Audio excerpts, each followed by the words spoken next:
Bismillahirrahmanirrahim. Assalamualaikum warahmatullahi wabarakatuh.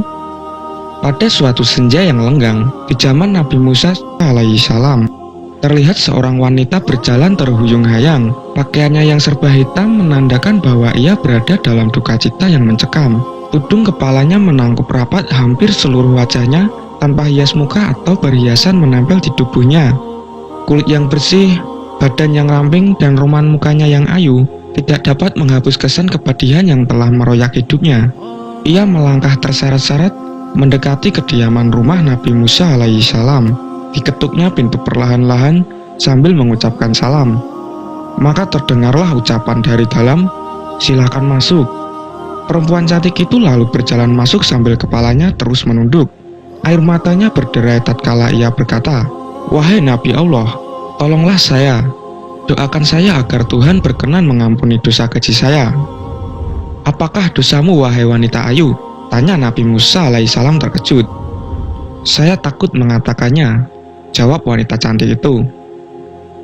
"Katakanlah, jangan ragu-ragu," desak Nabi Musa. Maka perempuan itu pun secara ketakutan bercerita, "Saya telah berzina." Kepala Nabi Musa terangkat, hatinya tersentak. Perempuan itu meneruskan, "Dari perzinaan itu pun lantas saya hamil. Setelah anak itu lahir, langsung saya cekik lehernya sampai mati," ucap wanita itu seraya menangis sejadi-jadinya. Mata Nabi Musa pun berapi-api. Dengan muka berang ia mengherdik, "Perempuan celaka, pergi kamu dari sini, agar siksa Allah tidak jatuh ke dalam rumahku karena perbuatanmu. Pergi!" teriak Nabi Musa sambil memalingkan muka karena jijik. Perempuan berwajah ayu itu dengan hati bagaikan kaca membentur batu, hancur luluh segera bangkit dan melangkah surut. Dia menangis terangguk-angguk dan keluar dari rumah Nabi Musa alaihissalam. Ratap tangisnya amat memilukan. Ia tidak tahu harus kemana lagi hendak mengadu. Bahkan dia tak tahu kemanakah kakinya untuk melangkah. Bila seorang nabi saja sudah menolaknya, bagaimana pula manusia lain bakal menerimanya? Terbayang olehnya betapa besarnya dosanya, betapa jahatnya perbuatannya.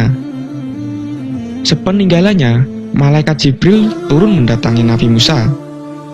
Sang Ruhul Amin Jibril lalu berkata, "Mengapa engkau menolak seorang wanita yang hendak bertaubat dari dosanya?